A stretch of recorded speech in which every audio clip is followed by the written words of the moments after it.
With Oblivion Remastered out in 2025, a big question resurfaces. Should you dive deep into the past with Oblivion, or stick with the timeless Skyrim? It is now 2025, and with the attention that the Oblivion Remastered version has been getting, I find it hard to believe that, at this point in time, any RPG fan hasn't heard about or played any of the Elder Scrolls games. Now, I have put a considerable amount of time into both of the entries we are going to be talking about here today, so I set out to make a video where I took different points in consideration to decide which game you should play if you wanted to play an Elder Scrolls game right now. My name is the RetroDan and I cover RPG and MMORPG content, so subscribe if you're interested in that, and let's talk about some Elder Scrolls. Let's be honest, both are great games. If you have the time and budget, play both, but if you want to pick one right now, here is how they stack up.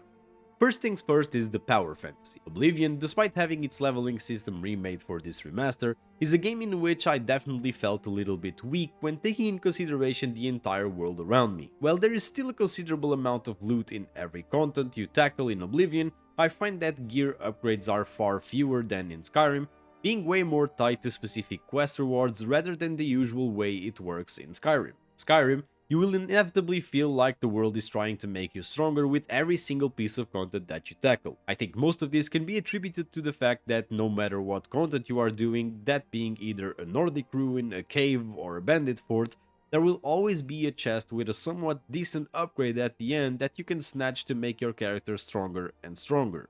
This makes it so in Skyrim, if you eventually achieve that power fantasy way earlier because you're getting more upgrades left and right, whereas in Oblivion, as I mentioned, you have to be way more specific with what you're doing to get gear that might fit your class. And speaking of classes, this is one of the main differences between these two games. Oblivion's class system is way more traditional in the sense that you actually have classes and archetypes to pick from.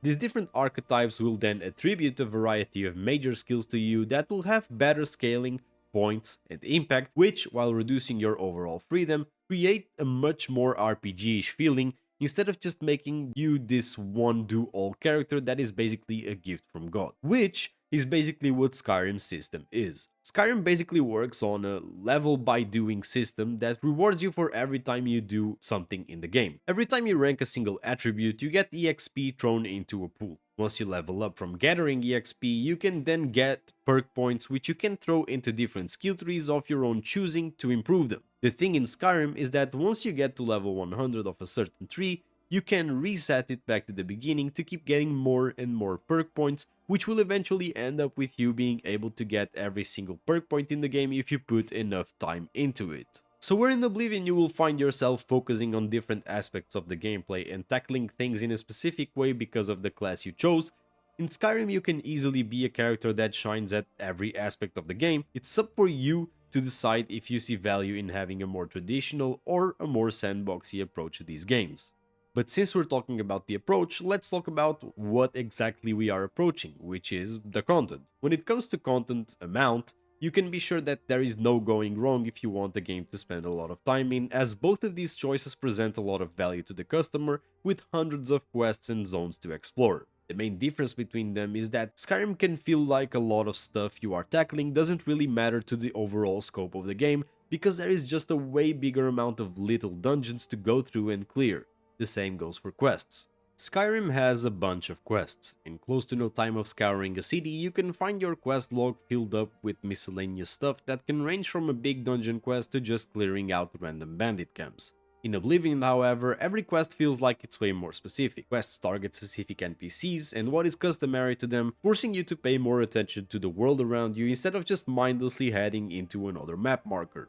It is also widely recognized that Oblivion's quests are just leagues above Skyrim when it comes to their writing, with people even considering some of Skyrim's quests to be rushed or poorly paced overall. Now, you might hear me saying this and think that Skyrim's gameplay loop is bad, but it's quite the opposite.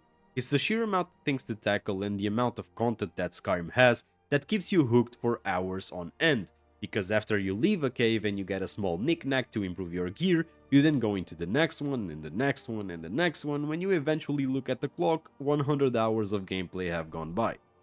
But now let's discuss a very important part of any RPG, the story.